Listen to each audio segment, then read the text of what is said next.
The standard classification system ensures accurate data collection and rate development by establishing uniform standards for how data will be reported to the WCIRB. The standard class system is also a fundamental component of experience rating, a merit rating system that compares the loss experience of some employers to the average or expected losses for similar employers in their industry based on classification. Most insurers rely on the standard classification system in connection with their rate filing as a manageable system that equitably distributes insurance costs amongst employers.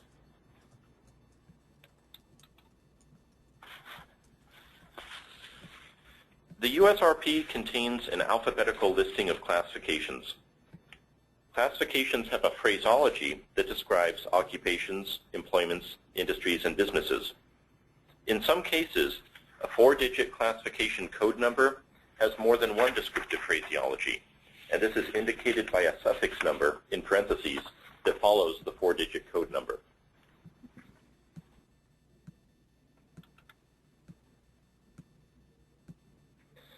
Any business or operation specifically described by a class shall be assigned to that class. There are approximately 500 classifications in the USRP, described by just over 700 phraseologies. In some cases, there is no classification that specifically describes a business or operation. And so for those cases, we will learn how classifications are assigned by analogy. However, if there is a classification that describes a business or operation, that classification must be assigned, and it is incorrect to make an assignment by analogy.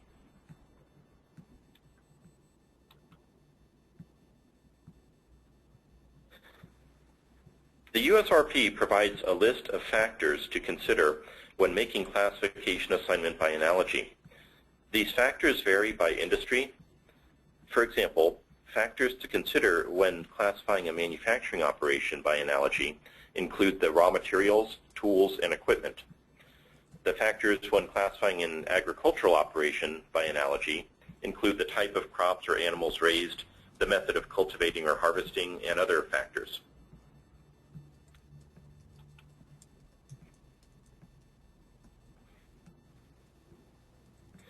When there is no classification that specifically describes a business or operation, we must assign the classification that is most analogous based on process and hazard.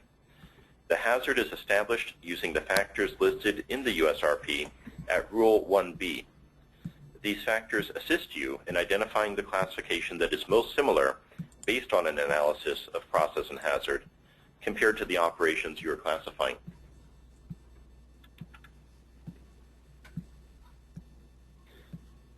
So in summary, our goal is to find the one classification that best describes the employer's business operations that are performed within California. If there is no classification that specifically describes these operations, we will look for a classification that is the best fit by analogy. Most California businesses are single enterprises.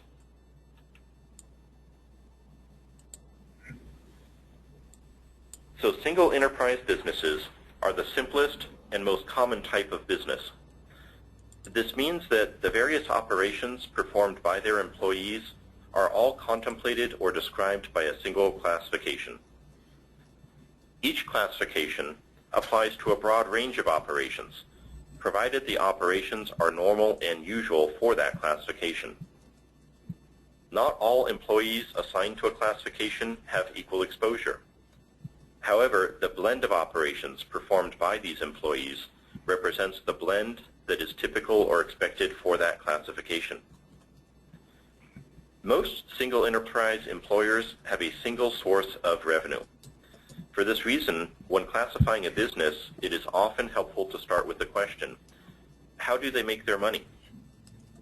Even if a single enterprise business divides their operation between more than one location, the operations will remain assignable to a single classification.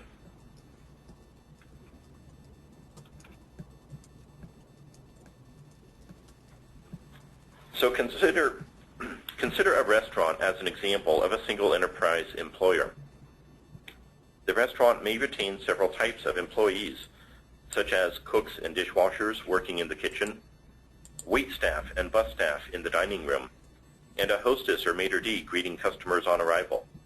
While these employees have different duties, different exposures to injury, and different pay scales, they are all typical restaurant employees, and collectively their data is what makes up classification 9079, suffix 1, restaurants or taverns.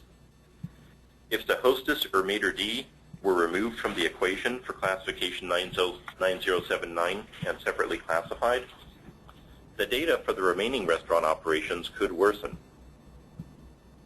Note that if the restaurant operated a separate location used only for storing their materials and supplies, that separate location would also be assigned to the restaurant classification, as this employer is in the restaurant business, not in the storage business.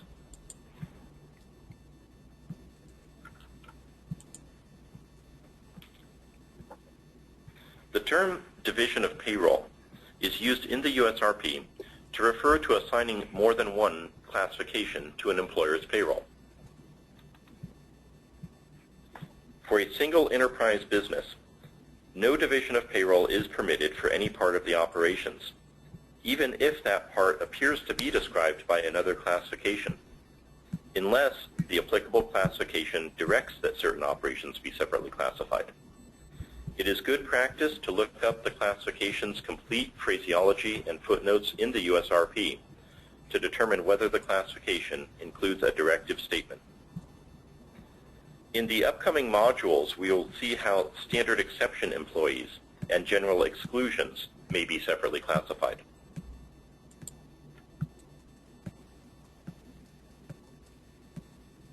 Why don't we separately classify each department or operation within a business? The single enterprise approach promotes the ability of an industry to control its own rate-making data, thus promoting safety within the industry. The record-keeping necessary to divide an employer's payroll by department would be burdensome for the employer to maintain and would only redistribute data. It would not change the aggregate data for the employer or their industry. If each classification were subdivided by department, it is possible that some of the subdivisions would not produce enough data to support statistical credibility.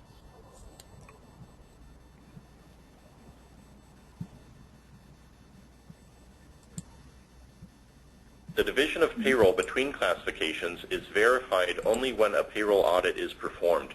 If an employer did not have complete and accurate records to allow for division of payroll by classification, all payroll would need to be assigned to the highest rated classification.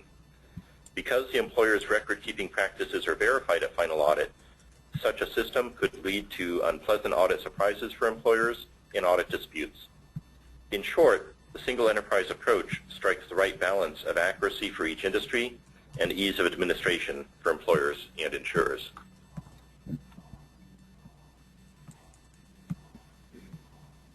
In these next slides, we're going to see some frequently asked questions that we often receive through our customer service department here at the WCIRB. One would be, I want more than one classification for my business. Can I get additional classifications by establishing multiple legal entities? The answer here is no. Businesses that share a majority of common ownership are combined as a single employer for classification purposes.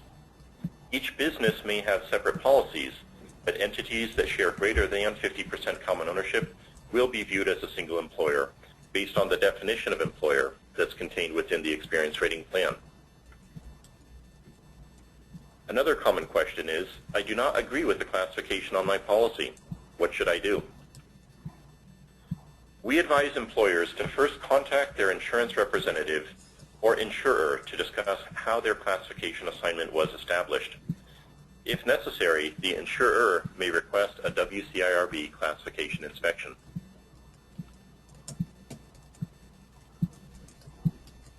So in summary, the standard classification system establishes which workers' compensation classifications apply to each California employer for statistical reporting purposes. Workers' compensation policy classifications and premium rates are determined by the insurer's filing with the California Department of Insurance. These are not under the authority of the WCIRB.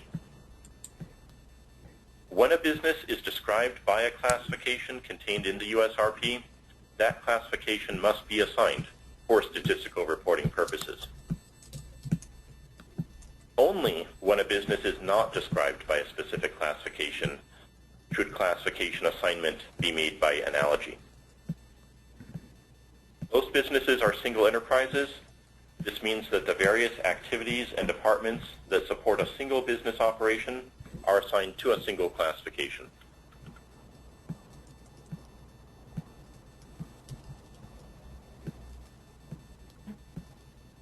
The information that we've been discussing today is provided for by the California Insurance Code, Section 11658.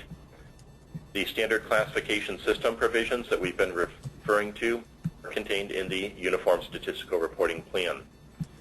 Finally, the definition of an employer that we reviewed comes from the California Experience Rating Plan.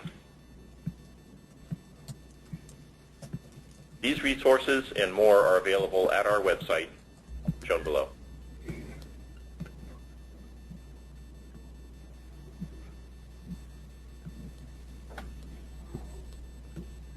So today we've discussed the standard classification system. We've talked about general classification procedures. We've reviewed how assignments are made by analogy. We've discussed the concept of the single enterprise rule. And we've gone over some frequently asked questions. Thank you very much for attending today's webinar. Hey, Brian, thank you very much for your information. That was a lot of information, a lot of great information, and I know that a lot of clients and agents still have questions around the classification process. We'd now like to answer any questions that you folks might have. If you haven't already done so, please submit your questions in writing through the right-hand navigation area on the GoTo meeting. In reviewing this whole process, Brian, can you explain how an agent can use the website to go in and look up some of this information? Yes, certainly. One thing that we mentioned in the webinar is how important it is to see the complete classification phraseology and any footnotes that might be contained for that classification. And those are found in the USRP. And so the USRP is one of the WCIRB publications that you can access on our website. One of the reasons this is very important is that many insurance forms that we look at would use abbreviated classification phraseology. And that abbreviated phraseology does not contain the complete footnote or any directive statements. And so sometimes if you're not sure, why am I seeing a separate class on this policy that I didn't expect to see? It could be based on one of these directive statements that's found when you look at the complete USRP phraseology.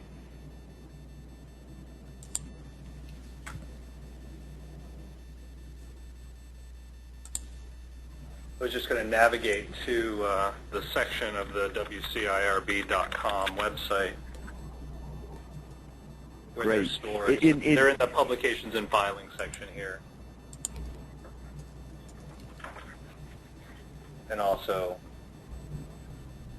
down in here as well. So publications and filings, manuals and plans, and they're right here in the portion that Brian was talking about in Part 3.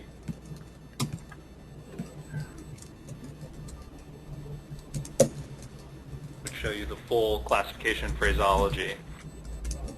And we are working on a tool that we'll have available early in 2014 that will let people come to our website and do a little bit more keyword searching to help them find classifications using a search tool. So there'll be another option for agents and brokers or anyone else that might need to, try to narrow down the specific class. Okay, thank you so much for navigating it. We do have another question. Brian, can you explain, or I'm sorry, can you give us an example of a classification by analogy? Yeah, give me just one moment.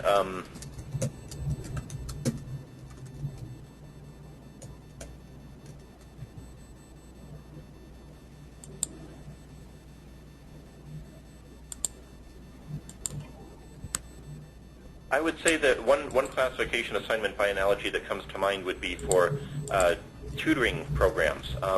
These are becoming very popular where you'll have programs that are offered after school for students to either do test preparation, such as for the SAT tests and other similar standardized tests, or for tutoring to bring a student up to speed on, math or science or another topic.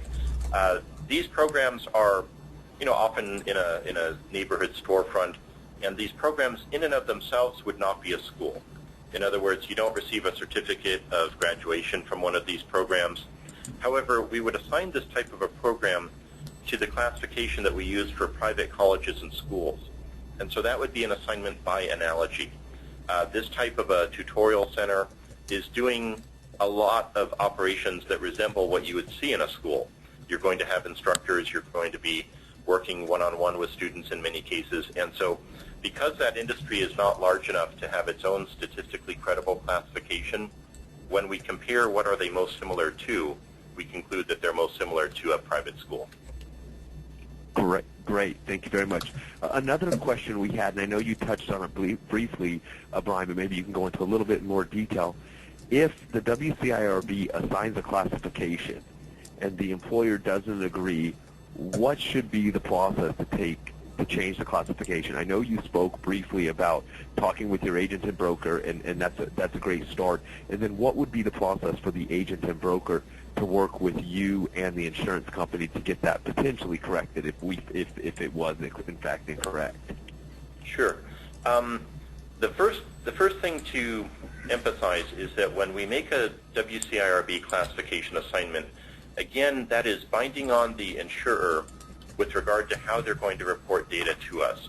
And so we're not, in fact, saying that this is how you have to charge premium. Now, most insurers are going to say that, well, we've made a rate filing with the Department of Insurance, and our rate filing says that we're going to follow the standard classification system. But there is this disconnect. In other words, what the WCIRB does is with regard to statistical reporting of data. Some insurers will file their own specialty subclassifications where they can offer some premium or rate relief to their customers. As an example, in the automotive repair industry, we often had disputes with regard to the people who do estimating or service writing in an auto repair garage. The WCIRB classification system would say the estimator or service writer belongs in the same classification as the mechanics, the class 8389. Some insurers will come up with their own subclassification for estimators or service writers. And so as long as they make that part of their rate filing with the Department of Insurance, they are able to do that. So with this in mind, we would direct any premium dispute matters back to the insurer because they have the ability to manage those through their rate filing. Now, having said that, most of the time, the insurer's rate filing is going to match what's in the USRP standard classification system. If the insurer thinks that the WCIRB has made a misassignment, the insurer can request that we perform a classification inspection. Any request for an inspection does need to come through the insurance carrier. They are the WCIRB member. They're the ones who would be assessed a fee if a fee is applicable for doing that inspection. And so we do need to have the insurer involved in the process. So we would advise employers to work with their agent or brokers. Agents and brokers work with the insurance carrier, probably their underwriting department or premium audit department. If the carrier thinks that something is amiss, the carrier is going to request that the WCIRB conduct a classification inspection. Okay, thank you, Brian. Brian, is that classification, is that similar to what they call a test audit, or is that something completely different? Actually, these are related but different. A classification inspection involves one of our field representatives going to an employer's place of business, contacting them, and obtaining a basic description of the business operations. And so after performing the inspection, they will create an inspection report that makes classification assignments applicable to the business. A test audit is a little bit different. A test audit is where we randomly select an audit that's recently been completed by an insurer. And we do this test audit program in order to validate that all of the insurance carriers are conducting their audits based on the standard classification system so that the data that they report to us will be accurate data. So we receive a copy of the final audit that's already been completed by the insurer. In many cases, they may have jobbed it out to a fee audit company. But we receive those audit worksheets, we recontact the employer, and we validate that the audit was correctly prepared. Now, when we do a test audit, we will also prepare a classification inspection report. So you'll see some classification inspection reports, for example, are going to be labeled as test audit renewal. You'll see other classification inspection reports that will be labeled as, say, an original, a renewal, or a special. And so if it was in connection with the test audit, it'll be labeled as such. If it's an original, what this means is that we're doing an inspection based on the employer first initially qualifying for an experience modification. If it's labeled as a renewal, it means that they've had a modification and we're doing a renewal to keep our records up to date. Typically, it's done on a 5 to 8 year cycle. If the inspection report is labeled as a special, it means that somebody requested this report in order to try to resolve a classification issue. Great. Thank you very much. And then the last question we have for you, Brian, today is that you spoke about the WCIRB creating these modules, and that this is one of the beginning of many. Where will these modules specific to the WCIRB be located in the future? They are going to be in the Learning Center of the WCIRB.com website. One of the first links, if you hover over Learning Center, is a little link that says Education on Demand. And so there's 3 modules that are up there now. We have plans for, I think, 2 or 3 more modules by the end of the year.